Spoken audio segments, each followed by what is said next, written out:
ಹರೇ ಶ್ರೀನಿವಾಸ. ಹರಿ ಶ್ರೀಂ ಶ್ರೀ ಗುರುಭ್ಯೋ ನಮಃ. ಇವತ್ತು ಹರಿಭಕ್ತಿ ಸಾರದಿಂದ 76, 77, 78, 79, 80 ಈ ನುಡಿಗಳ ಚಿಂತನೆಯನ್ನು ಎಷ್ಟು ಶ್ರೀ ಹರಿವಾಯು ಗುರುಗಳು ನುಡಿಸ್ತಾರೋ ಅಷ್ಟು ಚಿಂತನೆಯನ್ನು ಮಾಡ್ತಾ ಹೋಗೋಣ. ಇಲ್ಲಿ 76ನೇ ನುಡಿ ಹೀಗಿದೆ: ಹೊದ್ದಿ ನಿಲ್ಲುವುದೇ ದರ್ಪಣದ ಮೇಲುದ್ದುರುಳಿ ಬೀಳುವಂತೆ ನಿಮಿಷದಿ ಬಿದ್ದು ಹೋಗುವ ಕಾಯವೀತನುವೆಂಬ ಪಾಶದಲ್ಲಿ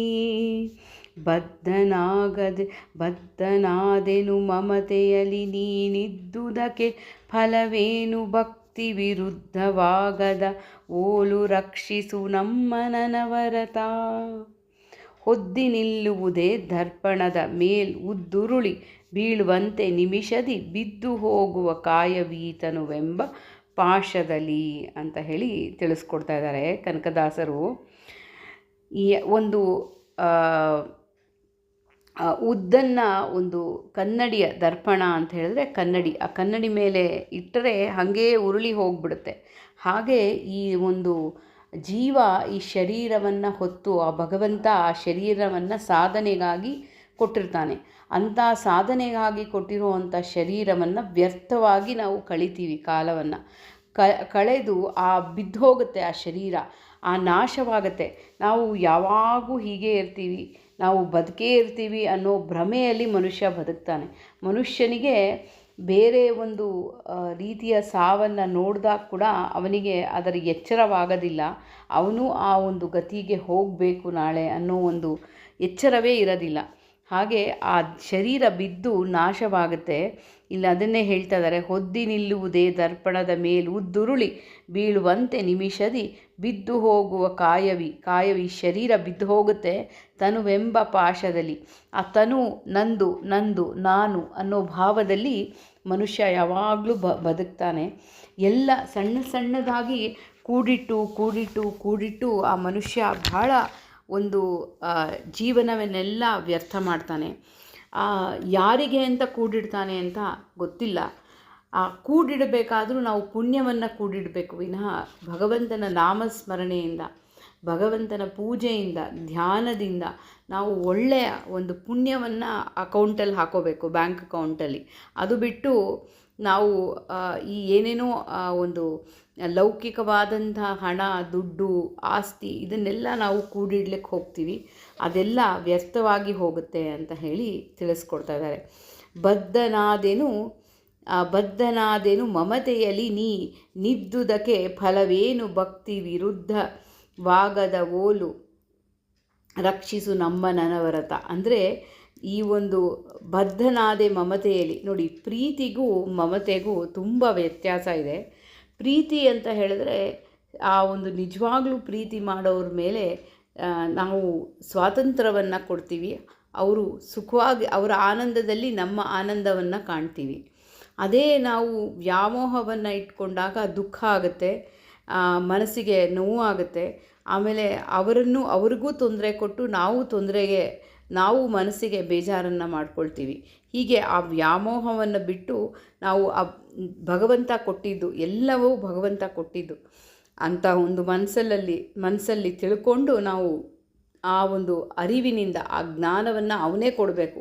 ಇದೆಲ್ಲ ನೀನು ಕೊಟ್ಟಿದ್ದು, ಈ ಸಂಪತ್ತು, ಈ ಲೌಕಿಕವಾಗಿ ಬಂದಂಥ ಈ ಶರೀರವನ್ನು ಹೊತ್ತು ಬಂದಂಥ ನನಗೆ ಇದೆಲ್ಲವೂ ನೀನೇ ಕೊಟ್ಟಿದ್ದು ಅನ್ನೋ ಭಾವ ಇರಬೇಕು. ಇದೆಲ್ಲ ನೀನು ಯಾವಾಗ ಬೇಕಾದ್ರೂ ಇದನ್ನು ತೊಗೊಂಡು ಹೋಗ್ಬೋದು, ಅದನ್ನು ಅವನ ಒಂದು ದಯೆ ಅಂತ ಹೇಳಿ ತಿಳಿದು ನಾವು ಆ ಭಕ್ತಿಯನ್ನು ಕೊಡು. ನೀನು ಈ ಶರೀರದಲ್ಲಿ ಬಿಂಬನಾಗಿ ಇದೆಯಾ ಭಗವಂತ, ಈ ಬಿಂಬನಾಗಿ ಇದ್ದು ನೀನು ನನ್ನನ್ನು ರಕ್ಷಣೆಯನ್ನು ಮಾಡು, ಆ ಭಕ್ತಿಯನ್ನು ಕೊಡು, ಆ ಜ್ಞಾನವನ್ನು ಕೊಟ್ಟು ನನ್ನನ್ನು ರಕ್ಷಣೆ ಮಾಡು, ರಕ್ಷಿಸು ನಮ್ಮ ನನವರತ ಅಂತ ಹೇಳಿ ಕೇಳ್ತಾ ಇದ್ದಾರೆ ಕನಕದಾಸರು. ಇಲ್ಲಿ ಮುಂದಿನ ನುಡಿ 77ನೇ ನುಡಿ: ಕೇಳುವುದು ಕಡು ಕಷ್ಟದ ಬಾಳುವೆಯ ಬದುಕೇನು ಸುಡು ಸುಡು ಗಾಳಿಗೊಡ್ಡಿದ ಸೊಡರು ಈ ಸಂಸಾರದೇಳಿಗೆಯೂ ಬಾಳಬೇಕೆಂಬುವಗೆ ನೆರೆ ನಿಮ್ಮು ಮೂಳಿಗವಮ್ಮಿಗೆ ಮಾಡಿ ಭಕ್ತಿಯೊಳಾಳಿ ಬದುಕು ಉದುಚಿತ ರಕ್ಷಿಸು ನಮ್ಮ ನನವರತ. ಎಂತಹ ಸಂಸಾರ ಅನ್ನೋದು ಬಹಳ ಕಷ್ಟಕರವಾದಂಥದ್ದು. ಆ ರೀತಿ ನಾವು ಕೇಳ್ತಾನೇ ಇರ್ತೀವಿ, ತಿಳಿತಾನೇ ಇರ್ತೀವಿ. ಆದರೂ ನೋಡಿ, ಕೇಳುವುದು ಕಡು ಕಷ್ಟ ಕಷ್ಟದ ಬಾಳುವೆಯ ಬದುಕೇನು ಸುಡು ಸುಡು. ಯಾವಾಗ ಭಗವಂತನ ಜ್ಞಾನ ಬರುತ್ತೆ ಆ ಮನುಷ್ಯನಿಗೆ, ಈ ಸಂಸಾರ ಕೂಡ ಬಹಳ ಭಗವಂತ ಆ ಒಂದು ಸಂಸಾರ ಸಾಗರವನ್ನು ಒಂದು ಸಣ್ಣ ಒಂದು ಬಾವಿಯನ್ನು ಹೇಗೆ ಆ ಸಮುದ್ರವನ್ನು ದಾಟಕ್ಕೆ ಬಹಳ ಕಷ್ಟಪಡಬೇಕಾಗತ್ತೆ ನಾವು. ಆದರೆ ಭಗವಂತನ ಒಂದು ಪಾದದ ಸ್ಮರಣೆ ಮಾಡಿಕೊಂಡು ಭಗವಂತನ ಪಾದವನ್ನು ಹಿಡಿದಾಗ ಆ ದೊಡ್ಡ ಒಂದು ಸಾಗರವೇ ಒಂದು ಬಾವಿ ಹಾಗೆ ಕಾಣುತ್ತಂತೆ. ಬಾವಿ ದಾಟೋದು ಎಷ್ಟು ಸುಲಭ ಅಲ್ವಾ? ಹಾಗೆ ಇಲ್ಲಿ ನಾವು ಎಷ್ಟು ಕೇಳ್ತಾ ಇದ್ರೂ ಕೂಡ ನಮ್ಮ ಒಂದು ಜೀವನ ಒಂದು ಎಷ್ಟು ಸುಡು ಸುಡು ಗಾಳಿಗೊಡ್ಡಿದ ಸೊಡರು ಈ ಸಂಸಾರದೇಳಿಗೆಯು. ಅಂದರೆ ಈ ಗಾಳಿಯಲ್ಲಿ ಒಂದು ದೀಪವನ್ನು ನಾವು ಹಚ್ಚಿಟ್ರೆ ಏನಾಗುತ್ತೆ, ಅಷ್ಟು ಬೇಗ ಈ ಜೀವನ ಮುಗ್ದು ಹೋಗುತ್ತೆ. ಈಗಂತೂ ಲೈಫ್ ಸ್ಪ್ಯಾನ್ ತುಂಬ ಕಡಿಮೆ ಆಗೋಗಿದೆ. ಏನೊಂದು 60 ಇಯರ್ಸ್ ಬದುಕಿದ್ರೆ ಹೆಚ್ಚು, 50 ಇಯರ್ಸ್ ಬದುಕಿದ್ರೆ ಅದೊಂದು ಬ್ಲೆಸ್ಸಿಂಗು, 60 ಇಯರ್ಸ್ ಬದುಕಿದ್ರೆ ಅದೊಂದು ಬ್ಲೆಸ್ಸಿಂಗು. ಹಾಗೆ ಮ್ಯಾಕ್ಸಿಮಮ್ ಲೈಫ್ ಸ್ಪ್ಯಾನು ಇವಾಗ 60-65 ವರ್ಷ. ಅದರ ಮೇಲೆ ಯಾರೂ ಬದುಕೋದು ಭಾಳ ಅದಕ್ಕೆ ಭಗವಂತನ ದಯೆ ಇರಬೇಕು, ಪೂಜೆ ಮಾಡಿರಬೇಕು. ಹಾಗೆ ಈ ಗಾಳಿಗೊಡ್ಡಿದ ಸೊಡರು ಈ ಸಂಸಾರದೇಳಿಗೆಯು ಬಾಳಬೇಕೆಂಬುವರೆ ಬಗೆ ನೆರೆ ನಿಮ್ಮ ಮೂಳಿಗವು ಮಿಗೆ ಮಾಡಿ ಭಕ್ತಿಯೊಳಾಳಿ ಬದುಕು ಉದುಚಿತ ರಕ್ಷಿಸು ನಮ್ಮ ನನವರತ. ಅಂದರೆ ನಿನ್ನ ಒಂದು ಭಕ್ತಿಯನ್ನು ಮಾಡ್ತಾ, ನಿನ್ನ ಒಂದು ನಾಮಸ್ಮರಣೆಯನ್ನು ಮಾಡ್ತಾ, ಅದನ್ನೇ ನಾನು ಹೇಳಲಿಕ್ಕೆ ಬಂದೆ. ಭಗವಂತನ ಯಾವಾಗ ಎಚ್ಚರ ನಮ್ಮ ಜೀವನದಲ್ಲಿ ಬರುತ್ತೋ ನಮಗೆ ಸಂಸಾರದ ಕಷ್ಟಗಳು ಕಷ್ಟ ಅನಿಸೋದೇ ಇಲ್ಲ. ಯಾಕಂದರೆ ಭಗವಂತ ಎಲ್ಲ ನೋಡ್ಕೊಳ್ತಾನೆ. ಅವನ ಮೇಲೆ ಎಲ್ಲ ಭಾರವನ್ನು ಹಾಕಿ ಆ ಭಗವಂತ ಮಾಡ್ತಾ ಇದ್ದಾನೆ ಅಂತ ಹೇಳಿ ಅವನ ಭಾರ ಹಾಕಿದಾಗ ಅವನ್ನೆಲ್ಲ ನೋಡ್ಕೊಳ್ತಾನೆ ಅನ್ನೋದು. ಅದರಿಂದ ನಿನ್ನ ಆಳಾಗಿರ್ತೀನಿ ನಾನು, ನಿನ್ನ ಸೇವಕನಾಗಿ ನನ್ನನ್ನು ಸ್ವೀಕಾರ ಮಾಡು. ಹಾಗೆ ನಿನ್ನ ದಾಸರಾಗಿ ನಿನ್ನ ಮನೆ ಆಳಾಗ್ತೀನಿ, ನಿನ್ನ ಎಂಜಿಲನ ನಾನು ಉಂಬುತ್ತೀನಿ ಅಂತ ಹೇಳಿ ನಾನು ಉಂಡು ಆ ಒಂದು ಬದುಕೋ ಹಾಗೆ ಮಾಡು, ನಿನ್ನ ಆಳಾಗೋ ಹಾಗೆ ಮಾಡು ಅಂತ ಹೇಳಿ ಆ ರೀತಿ ಭಕ್ತಿಯನ್ನು ಕೊಟ್ಟು ಆ ಥರ ಬದುಕುವುದು ಎಷ್ಟೋ ಮೇಲು ಅಂತ ಹೇಳಿ ತಿಳಿಸ್ಕೊಡ್ತಾ ಇದ್ದಾರೆ. ರಕ್ಷಿಸು ನಮ್ಮ ನನವರತ, ಈ ರೀತಿ ಇದ್ದು ನಮ್ಮನ್ನು ರಕ್ಷಣೆ ಮಾಡು ಭಗವಂತ ಅಂತ ಹೇಳಿ ತಿಳಿಸ್ಕೊಡ್ತಾ ಇದ್ದಾರೆ. ಮುಂದಿನ 78ನೇ ನುಡಿ ಹೀಗಿದೆ: ದೇಹಧಾರಕನಾಗಿ ಬಹುವಿಧ ಮೋಹದೇಳಿಗೆಯಾಗಿ ಮುಕುತಿಗೆ ಬಾಹಿರನು ತಾನಾಗಿ ವಿಷಯಾದಿಗಳಿಗೊಳಗಾಗಿ ಹೇಯವೀ ಸಂಸಾರವೆನ್ನದೆ ಮೋಹಿಸುವ ಮತಿಗೇಡಿ ಮಾನವ ಸಾಹಸಿಯೇ ಸಟೆ ಮಾತು ರಕ್ಷಿಸು ನಮ್ಮ ನನವರತ. ಈ ದೇಹವನ್ನು ಜೀವಕ್ಕೆ ಆ ಭಗವಂತ ಆ ಕಾಲದ ಒಂದು ಪಕ್ವತೆ ಬಂದಾಗ ಆ ಜೀವರನ್ನು ಈ ಭೂಮಿ ಮೇಲೆ ತಂದು ಶರೀರವನ್ನು ಕೊಟ್ಟು ಆ ಶರೀರವನ್ನು ಧಾರಣೆ ಮಾಡೋ ಶಕ್ತಿನೂ ಆ ಜೀವಕ್ಕಿಲ್ಲ.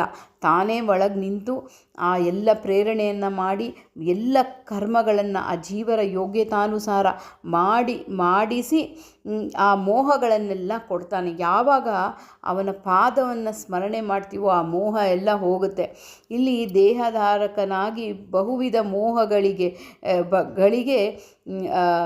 ಒಂದು ಮೋಹದೇಳಿಗೆಯಾಗಿ ಮುಕುತಿಗೆ ಬಾಹಿರನು. ಮುಕುತಿ ಅಂದರೆ ಮುಕ್ತಿಗೆ ಒಂದು ದಾರಿ ಆಗಿರುವಂಥ ಆ ಗುರುಗಳನ್ನು ನಂಬಿ, ಆ ಒಂದು ವಾಯುದೇವರನ್ನು ನಂಬಿ ನಾವು ಆ ಮೋಕ್ಷದ ಹಾದಿಯಲ್ಲಿ ಅವರು ನಮ್ಮನ್ನು ಕೈ ಹಿಡಿದು ಕರ್ಕೊಂಡು ಹೋಗಿ ಆ ಭಗವಂತನ ಬಾಗಿಲಲ್ಲಿ ನಿಂತು ಭಗವಂತನ ದರ್ಶನವನ್ನು ಮಾಡಿಸ್ತಾರೆ. ಆ ರೀತಿ ಅಂಥ ಒಂದು ದಾರಿಯನ್ನು ಬಿಟ್ಟು ನಾವು ಎಲ್ಲರ ಮೇಲೂ ಮೋಹ, ಜೀವನದ ಮೇಲೆ ಮೋಹ, ಎಲ್ಲ ನಮ್ಮ ಒಂದು ಬಂಧು ಬಳಗದ ಮೇಲೆ ಮೋಹ, ನಮ್ಮ ಮಕ್ಕಳ ಮೇಲೆ ಮೋಹ, ಈ ರೀತಿ ನಾವು ಎಲ್ಲ ರೀತಿ ಇರೋ ವಸ್ತು ಮೇಲೆ ಮೋಹ, ನಮ್ಮ ಮನೆ ಮೇಲೆ ಮೋಹ.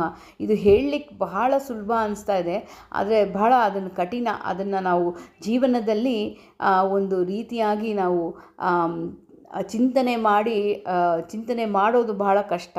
ಹಾಗೆ ಈ ಬಾಹಿರನು ನಾನು ದೂರ ಆಗ್ಬಿಡ್ತಾ ಇದ್ದೀನಿ ಮೋಕ್ಷಕ್ಕೆ. ಯಾಕಂದರೆ ವಿಷಯಗಳಲ್ಲಿ ಬಿದ್ದಿದ್ದೀನಿ. ಅವ್ರ ಮನೆ ಮಾತು, ಇವ್ರ ಮನೆ ಮಾತು, ಅವ್ರಿಗೇನಾಯಿತು, ಇವ್ರಿಗೇನಾಯಿತು, ಇದೇ ಮಾತಾಗ್ಬಿಡುತ್ತೆ ನಮ್ಮ ಜೀವನವೆಲ್ಲ. ಅಂಥದಕ್ಕೆ ಕಿವಿ ಭಾಳ ಒಂದು ಜೋರಾಗಿ ನಾವು ಕೇಳಿಸುತ್ತೆ ಅಂಥ ಮಾತುಗಳು. ಆ ರೀತಿ ಆ ಭಗವಂತನ ಒಂದು ಹೇಯವೀ ಸಂಸಾರ, ಎಷ್ಟು ಹೇಯ ಈ ಸಂಸಾರ. ಇಂಥ ಸಂಸಾರವೆನ್ನದೆ ಮೋಹಿಸುವ ಮತಿಗೇಡಿ. ಯಾವಾಗೂ ನಾವು ಬದುಕಿರ್ತೀವಿ, ನಮಗೆಲ್ಲ ಒಂದು ಸುಖ ಆದಮೇಲೆ ದುಃಖ, ದುಃಖದ ನಂತರ ಸುಖ, ಇದು ಬರ್ತಾನೇ ಇರುತ್ತೆ. ಆದರೂ ಇದರ ಎಚ್ಚರ ನಮ್ಮಲ್ಲಿ ಇರೋದಿಲ್ಲ. ಹಾಗೆ ಈ ಸಂಸಾರ ಹೇಯ ಅನ್ನೋದು ತಿಳಿದೇ ಕೂಡ ಮತಿಗೇಡಿಯಾಗಿ ಮಾನವ ನಾನೆಲ್ಲ ಸಾಧಿಸ್ಬಿಡ್ತೀನಿ, ನನ್ನ ಕೈಲಿ ಎಲ್ಲ ಆಗುತ್ತೆ ಅಂತ ಹೇಳಿ, ನಾನು ಬಹಳ ಸಾಹಸಿ ಅಂತ ಹೇಳಿ ತಿಳಿದು ನಾನು ಅನ್ನೋ ಮೋಹದಲ್ಲಿ ಬಿದ್ದು ನಾವು ಎಷ್ಟು ಒಂದು ಆ ಮೋಹದಲ್ಲಿ ಬಿದ್ದುಬಿಡ್ತೀವಿ ಅಂದರೆ ಅಷ್ಟು ಆ ಮೋಹದಲ್ಲಿ ಬೀಳ್ತಾ ಹೋಗ್ತೀವಿ. ಹಾಗೆ ಈ ಮೋಹಿಸುವ ಮತಿಗೇಡಿ ಮಾನವ ಸಾಹಸಿ ಸಟೆ ಮಾತು. ಎಂಥ ಮಾತಿದು! ನಮಗೇನಾದರೂ ಸಾಧ್ಯ ಇದೆಯಾ? ಆ ಜೀವರ ಸ್ವರೂಪ ಎಷ್ಟು ಸಣ್ಣದು ಅಂದರೆ ಆ ದೇಹವನ್ನು ದೇಹ ಹೊರಕ್ಕೂ ಸಾಧ್ಯ ಇಲ್ಲ ಆ ಜೀವಕ್ಕೆ.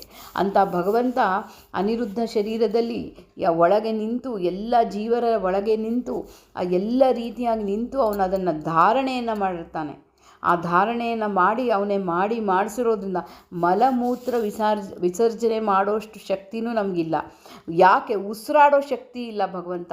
ನೀನು ಉಸಿರಾಡಿಸಿದ್ರೆ ಹಂಸನಾಮಕನಾಗಿ ವಾಯುದೇವರು ಭಗವಂತನ ಒಂದು ಆಜ್ಞೆಯಿಂದ, ಮುಕುಂದನ ಆಜ್ಞೆಯಿಂದ ಆ ಜೀವರಲ್ಲಿ ನಿಂತು ಉಸಿರಾಡಿಸ್ತಾ ಇರ್ತಾರೆ ವಾಯುದೇವರು. ಅಂಥ ಜ್ಞಾನಿಗಳು, ಅಂಥ ಮಹಾನುಭಾವರು ವಾಯುದೇವರು. ಆ ರೀತಿ ಅವರು ಮಾಡಿಸಿದ್ರೆ ಉಂಟು, ಇಲ್ಲದರೆ ಇಲ್ಲ. ಹಾಗೆ ಹೇಯ ಸಂಸಾರವೆಂದು ತಿಳಿಯದೆ ನಾನೇ ಎಲ್ಲ ಮಾಡ್ತೀನಿ, ನನ್ನ ಕೈಲೆಲ್ಲ ಆಗುತ್ತೆ ಅನ್ನೋ ಒಂದು ರೀತಿಯಾದ ಮಾನವನ ಅಹಂಕಾರಕ್ಕೆ ಏನು ಹೇಳಬೇಕು ಅಂತ ಇದ್ದಾರೆ ಕನಕದಾಸರು. ಹಾಗೆ ರಕ್ಷಿಸು, ಇಂಥ ಬುದ್ಧಿಗಳನ್ನು ಕೊಡಬೇಡಪ್ಪ ಭಗವಂತ, ದುರ್ಬುದ್ಧಿಯನ್ನು ಬಿಡಿಸು ನಮ್ಮಿಂದ ಅಂತ ಹೇಳ್ತಾ ಇದ್ದಾರೆ. ರಕ್ಷಿಸು ನಮ್ಮ ನನವರತ. 79ನೇ ನುಡಿ ಹೀಗಿದೆ: ಅಳಿವ ಒಡಲನು ನೆಚ್ಚಿ ವಿಷಯಂಗಳಿಗೆ ಕಾತುರನಾಗಿಮಿಗೆ ಕಳವಳಿಸಿ ಕಾಲನ ಬಳಿಗೆ ಹಂಗಿಗ ನಾಗಿ ಬಾಳುವರೇ. ತಿಳಿದು ಮನದೊಳು ನಿನ್ನ ನಾಮ ಅವಳಿಯ ಜಿಕ್ವೆಗೆ ತಂದು ಪಾಪವ ಕಳೆದು ಬಿಡುವುದು ಲೇಸು. ರಕ್ಷಿಸು ನಮ್ಮ ನನಭರತ. ಈ ದೇಹವನ್ನು ತೊರೆದು ನಾವು ಒಂದು ಯಮಧರ್ಮನ ಮನೆಗೆ ಹೋದಾಗ ಅವನು ಯಮಧರ್ಮರಾಜ ಕೇಳ್ತಾನಂತೆ, ನಿನಗೆ ಇಷ್ಟು ಒಳ್ಳೆ ಶರೀರ, ಇಷ್ಟು ಒಳ್ಳೆ ಎಲ್ಲ ಭಗವಂತ ಕೊಟ್ಟಿದ್ರು ಯಾಕೆ ನೀನು ನಾಮಸ್ಮರಣೆ ಮಾಡಲಿಲ್ಲ, ಯಾಕೆ ಭಗವಂತನ ಪೂಜೆಯನ್ನು ಮಾಡಲಿಲ್ಲ ಅಂತ. ಹಾಗೆ ಈ ಅಳಿವ ಒಡಲನು, ಈ ಹಾಳಾಗುವಂತಹ, ಈ ನಾಶವಾಗುವಂಥ ಶರೀರ, ಇಂಥ ನೆಚ್ಚಿ ಈ ಶರೀರವನ್ನು ನೆಚ್ಚಿ ಅಂತ ಹೇಳಿ ತಿಳಿಸ್ತಾ ಇದ್ದಾರೆ. ಇಂಥ ಶರೀರವನ್ನು ನಂಬ್ಕೊಂಡಿದೆಯಲ್ಲ ನೀನು, ಆ ಶರೀರವನ್ನು ಭಗವಂತ ಅವನು ಕೊಟ್ಟು, ಆ ಭಗವಂತ ಮತ್ತೆ ಪಂಚಭೂತಗಳಲ್ಲಿ ಸೇರುವಂಥ ಈ ಶರೀರ, ಇಂಥ ಶರೀರವನ್ನು ನೆಚ್ಚಿಕೊಂಡು ನೀನು ವಿಷಯ ಎಲ್ಲ ಇಂದ್ರಿಯಗಳನ್ನು ಬರೀ ವಿಷಯಗಳಿಗೇ ಒಂದು ಆ ವಿಷಯದ ಹಾದಿಯಲ್ಲೇ ಹೋಗಿ ಕಣ್ಣುಗಳಿಂದ ಕೆಟ್ಟದಾಗಿ ಏನೇನೋ ನೋಡೋದು, ಕಿವಿಯಿಂದ ಬೇರೆಯವರ ಮಾತುಗಳನ್ನೇ ಕೇಳೋದು, ಭಗವಂತನ ಕಥಾ ಶ್ರವಣ ಮಾಡದೇ ಇರೋದು. ಯಾವ ಕಿವಿ ಭಗವಂತನ ಕಥಾ ಶ್ರವಣ ಮಾಡಲ್ವೋ ಅಂಥ ಕಿವಿ ಒಂದು ಸಾಮಾನ್ಯ ಒಂದು ಬೆಟ್ಟದಲ್ಲಿರುವಂತಹ ಯಾವ ರೀತಿಯ ಬೆಟ್ಟದಲ್ಲಿ ಒಂದು ಟನಲ್ಸ್ ಇರುತ್ತೆ, ಆ ಟನಲ್ಸ್ ಇಲ್ಲ, ಸುಮ್ಮನೆ ಇದಿರುತ್ತೋ ಆ ರೀತಿ ಅಂತ ಹೇಳಿ ತಿಳಿಸ್ಕೊಡ್ತಾ ಇದ್ದಾರೆ. ಯಾವ ಕಣ್ಣು ಭಗವಂತನ ಒಂದು ರೂಪವನ್ನು ನೋಡಲ್ವೋ ಅಂಥ ಕಣ್ಣು ಆ ಒಂದು ನವಿಲಿನ ಕಣ್ಣು ಅಂತ ಹೇಳ್ತಾರೆ. ಹಾಗೆ ಯಾವ ರೀತಿ ಭಗವಂತನ ಸ್ಮರಣೆ ಮಾಡದೆ ಹೋದರೆ ಅಂಥ ನಾಲಿಗೆ ಈ ಕಪ್ಪೆಯ ನಾಲಿಗೆ ಅಂತ ಹೇಳ್ತಾರೆ, ಭಗವಂತನ ಸ್ಮರಣೆ ಮಾಡದೇ ಇರೋದು. ಹಾಗೆ ಆ ರೀತಿ ನಾವು ವಿಷಯಗಳಿಗೆಲ್ಲ ಹೋಗಿ ಮಿಗೆ ಕಳವಳಿಸಿ ಕಾಲನ ಬಳಿಗೆ ಹಂಗಿಗನಾಗಿ ಬಾಳುವರೆ. ಅಂದರೆ ಆ ಯಮಧರ್ಮರಾಜನ ಒಂದು ಹೋದಾಗ ನೀನು ಯಾವ ರೀತಿ ನಿನ್ನ ಮನಸ್ಸನ್ನು ಯಾಕೆ ನಿನ್ನ ನಾಮಾವಳಿಯನ್ನು ಮಾಡಲಿಲ್ಲ, ನಿನ್ನ ಭಗವಂತನ ನಾಮಾವಳಿಯನ್ನು ಯಾಕೆ ನಿನ್ನ ಜಿಕ್ವೆಗೆ ಮಾಡಲಿಲ್ಲ, ನೀನು ಯಾಕೆ ಆ ಪಾಪವನ್ನು, ಎಷ್ಟು ಸುಲಭ ಕಲಿಯುಗದಲ್ಲಿ ನಾಮಸ್ಮರಣೆಗೆ ಅಷ್ಟು ಮಹತ್ವವಿದೆ ನೋಡಿ. ಆ ಗಂಗೆ ಎಲ್ಲ ಕಡೆ ಹರಿತಾಳೆ. ಆ ಗಂಗೆ ಭಗವಂತನ ಪಾದದಿಂದ ಹರಿದು ಬಂದಿರ್ತಾಳೆ. ಅಂತಹ ಗಂಗೆ ಪಾವನ, ಅಂಥ ಗಂಗೆಯನ್ನು ಆ ಬ್ರಹ್ಮದೇವರು ಆ ಭಗವಂತನ ಆ ಗಂಗೆಯಿಂದ ಪಾದವನ್ನು ತೊಳೆದು ಧನ್ಯರಾದರು. ಅಂಥ ಆ ಪಾದುಕೆಯನ್ನು, ಭಗವಂತನ ಪಾದುಕೆಯನ್ನು ರುದ್ರದೇವರು ಆ ಶಿರಸ್ಸಿನ ಮೇಲೆ ಒಂದು ಶಿರಸ್ಸಿನ ಮೇಲೆ ಧಾರಣೆಯನ್ನು ಮಾಡಿದ್ರು, ಆ ಭಗವಂತನ ನಿರ್ಮಾಲ್ಯ ಅಂತ ಹೇಳಿ. ಹಾಗೆ ಆ ಭಗವಂತನ ಒಂದು ನಿರ್ಮಾಲ್ಯ ಅಂತ ಹೇಳಿ ಭಗವಂತನ ಒಂದು ಪಾದುಕೆ ಅಂತ, ಭಗವಂತನ ಪಾದದಿಂದ ಬಂದಂತಹ ಒಂದು ಪ್ರಸಾದ ಅಂತ ಹೇಳಿ ಅವರು ಸ್ವೀಕಾರವನ್ನು ಮಾಡಿದ್ರು. ಆ ರೀತಿ ಆ ಭಗವಂತನ ನಾಮಸ್ಮರಣೆ ಗಂಗೆಯಲ್ಲಿ ಎಲ್ಲೋ ಒಂದು ಮೂಲೆಯಲ್ಲಿ ನಾವು ಗಂಗೆಯಲ್ಲಿ ಮಿಂದರೂ ಪಾಪಗಳನ್ನು ಪಾಪ ಕಳೆಯುತ್ತೆ. ಹಾಗೆ ಭಗವಂತ ಆ ಗಂಗೆಯ ಅಂತರ್ಯಾಮಿಯಾಗಿ ಭಾರತೀಯ ರಮಣ ಮುಖ್ಯ ಪ್ರಾಣಾಂತರ್ಗತನಾಗಿ ಇದ್ದು ಆ ಪಾಪಗಳನ್ನು ಕಳೀತಾನೆ. ಹಾಗೆ ಭಗವಂತನ ನಾಮಗಳು ಅನಂತ ನಾಮಗಳು, ಅನಂತ ಗುಣಗಳು. ಆದರೆ ಒಂದು ನಾಮವನ್ನು ನಾವು ಹೇಳಿದ್ರೂ, ಒಂದು ನಾಮದ ಒಂದು ಸ್ಮರಣೆಯನ್ನು ಮಾಡಿದ್ರೂ ಪಾಪವನ್ನು ಕಳೀತಾನೆ ಭಗವಂತ. ಅಂತಹ ನಾಮಾವಳಿಯ ಜಿಕ್ವೆಗೆ ತಂದು ಪಾಪವ ಕಳೆದು ಬಿಡುವುದು ಲೇಸು, ರಕ್ಷಿಸು ನಮ್ಮ ನನವರತ. ಆ ರೀತಿ ನೀನು ಮಾಡಪ್ಪ ಭಗವಂತ. ನೀನು ಮಾಡಿಲ್ಲ ಅಂದರೆ ನನ್ನ ಕೈಲಿ ಸಾಧ್ಯ ಇಲ್ಲ. ಯಾವುದೇ ಒಂದು ಕೆಟ್ಟ ಚಟವನ್ನು ಬಿಡಬೇಕಂದ್ರೂ ಭಗವಂತ ಬಿಡಿಸ್ಬೇಕು. ನಾವು ಅಂದ್ಕೊಳ್ತೀವಿ ನಮಗಾಗತ್ತೆ ಅಂತ. ಹೌದು, ಲೌಕಿಕವಾಗಿ ಹೇಳುವಾಗ ಮನಸ್ಸು ದೃಢವಾಗಿರಬೇಕು, ಮನಸ್ಸು ಗಟ್ಟಿ ಇರಬೇಕು, ನಮ್ಮ ಕೈಲಿ ಸಾಧ್ಯ. ಹೌದು, ಅದೆಲ್ಲ ಆ ಸಣ್ಣ ಪ್ರಮಾಣದ ಸ್ವಾತಂತ್ರ್ಯವನ್ನು ಕೊಟ್ಟರೂ ಇಚ್ಛಾಶಕ್ತಿ, ಕ್ರಿಯಾಶಕ್ತಿ, ಜ್ಞಾನಶಕ್ತಿ ಭಗವಂತನೇ ಕೊಡಬೇಕು, ವಿನಃ ನಮ್ಮಿಂದ ಅದು ಸಾಧ್ಯವಿಲ್ಲ. ಹಾಗೆ ಭಗವಂತ ಕೊಟ್ಟರೆ ಯಾವುದೇ ಆದರೂ ಅವನು ಇಂತಹ ಒಂದು ವಿಷಯಗಳಿಂದ ನಮ್ಮನ್ನು ಬಿಡಿಸಿ, ಭಗವಂತ ನಿನ್ನ ನಾಮಾವಳಿಯಲ್ಲಿ ನಮ್ಮನ್ನು ಮುಳುಗಿಸು, ನಿನ್ನ ಒಂದು ನಾಮದ ಒಂದು ಚಿಂತನೆಯಲ್ಲಿ ಮುಳುಗಿಸಿ ನಮ್ಮನ್ನು ರಕ್ಷಣೆ ಮಾಡು ಅಂತ ಹೇಳಿ ಕೇಳ್ತಾ ಇದ್ದಾರೆ ಜಗನ್ನಾಥದಾಸರು. 80ನೇ ನುಡಿ ಹೀಗಿದೆ: ವರುಷ ನೂರಾಯುಷ್ಯವದರೊಳು ಗಿರುಳು ಕಳೆದೈವತ್ತರಲ್ಲಿ ವಾರ್ತಿಕ ಬಾಲ್ಯ ಕೌಮಾರದಲ್ಲಿ 30 ಇರದೆ ಸಂದದು ಬಳಿಕ 20 ಪರುಷವದ ರೊಳಗಾದುದಂತಹ ಕರಣ ನಿನ್ನೊಳಗಿತ್ತು ರಕ್ಷಿಸು ನಮ್ಮ ನನವರತ. ಭಗವಂತನ ಜ್ಞಾನ ಬರಬೇಕು ಅಂದರೆ ಅವನ ಒಂದು ಆ ಜ್ಞಾನ ಕೊಡೋನು ಅವನೇ. ಕರ್ತೃತ್ವ, ಸೃಷ್ಟಿ, ಸ್ಥಿತಿ, ಲಯ, ಅಜ್ಞಾನ, ಜ್ಞಾನ, ಬಂಧ, ಮೋಕ್ಷ ಎಲ್ಲವನ್ನು ಪಾಲನೆ ಎಲ್ಲವನ್ನೂ ಅವನೇ ಮಾಡಬೇಕು. ಆ ಜ್ಞಾನ ಕೊಡೋದು ಅವನೇ, ಅಜ್ಞಾನ ಕೊಡೋದು ಅವನೇ.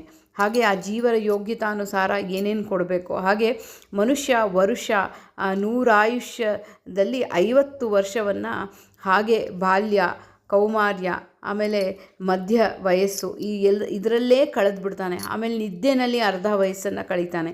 ಹಾಗೆ ಬಾಲ್ಯದಲ್ಲಿ ಏನು ಹೇಳಿದ್ರು ಸ್ಮರಣೆ ಇರೋದಿಲ್ಲ, ಗೊತ್ತಾಗೋದಿಲ್ಲ. ಆಮೇಲೆ ಯೌವನದಲ್ಲಿ ಬೇರೆ ಹೋರಾಟ, ಕೆಲಸ, ಅದು ಇದು. ಆಮೇಲೆ ಮಧ್ಯ ವಯಸ್ಸದಲ್ಲಿ ಏನೋ ಸಾಧನೆ ಮಾಡಿಬಿಡ್ತೀನಿ ಅನ್ನೋ ಹೋರಾಟದಲ್ಲಿ ಆ ಮನುಷ್ಯ ಅರ್ಧ ಆಯುಷ್ಯನ್ನು ಕಳ್ಕೊಂಡ್ಬಿಡ್ತಾನೆ. ಇನ್ನು ಆಮೇಲೆ ಯಾವಾಗ ಕಷ್ಟಗಳ ಒಂದು ಸುರಿಮಳೆ ಆಗುತ್ತೋ ಆಗ ಭಗವಂತನ ಕಡೆ ಹೋಗಿ ನಿನ್ನ ಒಂದು ಚಿಂತನೆಯನ್ನು ಮಾಡಲಿಕ್ಕೆ ಶುರು ಮಾಡ್ತೀವಿ. ಆ ಒಂದು ವರುಷದಲ್ಲೂ ಎಲ್ಲರಿಗೂ ಆ ಒಂದು ಲೌಕಿಕದಿಂದ ಈ ಒಂದು ಚಿಂತನೆ ಬರೋದಿಲ್ಲ. ಕೆಲವ್ರಿಗೆ ಅನಿಸುತ್ತೆ, ಎಲ್ಲ ಪ್ರವಚನಗಳನ್ನೆಲ್ಲ ಕೇಳ್ತಾರೆ. ಆಮೇಲೆ ಒಂದು ಕ್ಷಣ ಅನಿಸುತ್ತೆ, ಇದೆಲ್ಲ ಯಾವುದು ನಮಗೆ ಸರಿ ಹೋಗಲ್ಲಪ್ಪ, ಇದು ಏನೂ ಅರ್ಥ ಆಗೋದಿಲ್ಲ ನಮಗೆ, ನಮ್ಮ ಮನೆ ಸಾಕು, ನಮ್ಮ ಇದೇ ಸಾಕು, ಇದೇ ನಮಗೆ ಪೂಜೆ ಅಂತ ಹೊರಟೋಗ್ತಾರೆ. ಯಾರು ಕೇಳೋಕ್ಕೆ ಭಗವಂತನ ಒಂದು ನಾಮಸ್ಮರಣೆ, ಭಗವಂತನ ಕತೆ ಕೇಳಲಿಕ್ಕೆ ಎಲ್ಲರಿಗೂ ಆಗೋದಿಲ್ಲ. ಹಾಗೆ 30 ಸಂದದು ಬಳಿಕ 20 ವರುಷ ವದರೊಳಗಾದು ಅಂತಃಕರಣ ನಿನ್ನೊಳಗಿತ್ತು, ನನ್ನ ಮನಸ್ಸು ನಿನ್ನೊಳಗಿಟ್ಟು ಆ ಕೊನೆಯ ಕ್ಷಣದಲ್ಲಾದರೂ ನೋಡಿ. ಮಹಾಭಾರತದಲ್ಲಿ ಪರೀಕ್ಷಿತ ಮಹಾರಾಜನಿಗೆ 7 ದಿನ ಆ 7 ದಿನ ಕಾಲಾವಧಿ ಇತ್ತು. ಆ 7 ದಿನ ಕಾಲಾವಧಿಯಲ್ಲಿ ಆ ತಕ್ಷಕ ಬಂದು ಕಚ್ಚೋ ಮುಂಚೆ ಅವನೇನು ಮಾಡ್ತಾನೆ, ಎಲ್ಲ ರಾಜ್ಯವನ್ನು ಮಗನಿಗೆ ಒಪ್ಪಿಸಿ ಎಲ್ಲ ಮಾಡಿ ಆ ಗಂಗಾ ತೀರದಲ್ಲಿ ಆ ಒಂದು ಯಾವ ಒಂದು ಎಲ್ಲ ಆ ಒಂದು ರಾಜ್ಯಭಾರದ ಸಂಸಾರದ ಯಾವ ಒಂದು ಅಪೇಕ್ಷೆನೂ ಇರದೆ ಎಲ್ಲವನ್ನು ದೂರ ಮಾಡಿ ಅವನು ಆ ಶುಕ ಮುನಿಗಳಿಂದ ಭಾಗವತವನ್ನು ಕೇಳಿ ಅವನ ಜೀವನವನ್ನು ಉದ್ಧಾರ ಮಾಡ್ಕೊಳ್ತಾನೆ. ಇಲ್ಲಿ ಏನಾಗುತ್ತೆ ಅಂತ ಹೇಳಿದ್ರೆ, ಎಲ್ಲವನ್ನು ತೊರೆದು ಆ ಗಂಗಾ ತೀರದಲ್ಲಿ ಒಂದು ಏನೂ ತಕ್ಷಕ ಒಳಗೂ ಬರ್ದಿರೋ ಹಾಗೆ ಕಟ್ಟಡವನ್ನು ಕಟ್ಟಿ ಒಳಗಡೆ ಇರ್ತಾನೆ ಅಂತ ಹೇಳಿ ತಿಳಿಸ್ಕೊಡ್ತಾರೆ. ಆದರೆ ಹಾಗಲ್ಲ. ಅಂದರೆ ಇದರ ಅರ್ಥ ಏನು ಅಂತ ಹೇಳಿದ್ರೆ, ಅವನ ಲೌಕಿಕವಾದಂಥ ಜೀವನವನ್ನು ತೊರೆದು, ಇವಾಗ ನೋಡಿ, ರಾಜನಾದರೆ ಎಲ್ಲ ರೀತಿಯಾದಂಥ ಜನ ಬರ್ತಾನೇ ಇರ್ತಾರೆ. ಬಂದು ಆ ಒಂದು ಪರಿಹಾರ ಕೊಡಿ, ಇದು ಪರಿಹಾರ ಕೊಡಿ, ಅದು ಯಾವುದು ತೊಂದರೆ ಇಲ್ಲದೆ ದೂರನಾಗಿ ಪರೀಕ್ಷಿತ ಭಗವಂತನ ಮಹಾಕೃಷ್ಣನ ಭಕ್ತ, ಆ ಒಂದು ಮಗುವಾಗಿರುವಾಗೂ ಕೃಷ್ಣನ ಆಟವನ್ನು ಆಡ್ತಾ ಇರುವಂಥ ಮಹಾನುಭಾವ ಪರೀಕ್ಷಿತ ಮಹಾರಾಜ. ಅಂಥ ಮಹಾರಾಜ ಎಲ್ಲವನ್ನು ತೊರೆದು ಗಂಗಾ ತೀರದಲ್ಲಿ ಆ ಭಗವಂತನ ಸ್ಮರಣೆಯನ್ನು ಮಾಡ್ತಾ ಆ ಶುಕಮುನಿಗಳಿಂದ ಕೇಳ್ತಾ ಎಲ್ಲ ರೀತಿಯಾದಂಥ ಜ್ಞಾನವನ್ನು ಪಡೆದು ಆ ಒಂದು ಮೋಕ್ಷಕ್ಕೆ ಹೋಗ್ತಾರೆ. ಆ ತಕ್ಷಕನು ಕಚ್ಚೋ ಮುಂಚೆನೇ ಆ ಒಂದು ತ್ಯಾಗವನ್ನು ಮಾಡಿಬಿಟ್ಟಿರ್ತಾರೆ. ಆ ಒಂದು ಜೀವದ ಒಂದು ಅಷ್ಟು ಯೋಗ್ಯತೆ ದೊಡ್ಡದು. ಕೃಷ್ಣನ ಬಹಳ ಭಕ್ತರು ಅವರು. ಹಾಗೆ ಈ ರೀತಿ ನಮ್ಮ ಒಂದು ಅಂತಃಕರಣವನ್ನು ನಿನ್ನಲ್ಲಿ ಇಟ್ಟು ನನ್ನನ್ನು ರಕ್ಷಣೆ ಮಾಡು ಭಗವಂತ, ನನ್ನ ರಕ್ಷಣೆ ಮಾಡು ಅಂತ ಹೇಳಿ ತಿಳಿಸ್ಕೊಡುವಂಥ ಸುಂದರವಾದಂಥ ಈ 5 ನುಡಿಗಳ ಚಿಂತನೆಯನ್ನು ಇವತ್ತು ಶ್ರೀ ಹರಿವಾಯು ಗುರುಗಳು ಮಾಡಿಸಿದ್ದಾರೆ. ಇದರ ಎಲ್ಲ ರೀತಿಯಾದಂಥ ಈ ಚಿಂತನೆಯೆಲ್ಲ ನಮ್ಮ ಗುರುಗಳಿಗೆ ಗುರುಗಳ ಅನುಗ್ರಹ. ಇಲ್ಲಿ ಏನೇ ತಪ್ಪಿದ್ದರೂ ಅದು ನನ್ನದು. ಇದರಿಂದ ಏನೇ ಒಂದು ಒಳ್ಳೆಯ ಗುಣ, ಒಳ್ಳೆಯ ಚಿಂತನೆ ಆಗಿದ್ದರೂ ಅದೆಲ್ಲ ನನ್ನ ಗುರುಗಳಾದಂಥ ಪರಿಮಳ ರಾಘವೇಂದ್ರನ್ ಅವರಿಗೆ, ಅವರ ಅಂತರ್ಯಾಮಿ ಭಾರತೀರಮಣ ಮುಖ್ಯ ಪ್ರಾಣಾಂತರ್ಗತನಾದ ಶ್ರೀಕೃಷ್ಣನಿಗೆ ಅರ್ಪಣೆಯನ್ನು ಮಾಡ್ತಾಯಿದ್ದೀನಿ. ಶ್ರೀಕೃಷ್ಣ ಅರ್ಪಣಮಸ್ತು.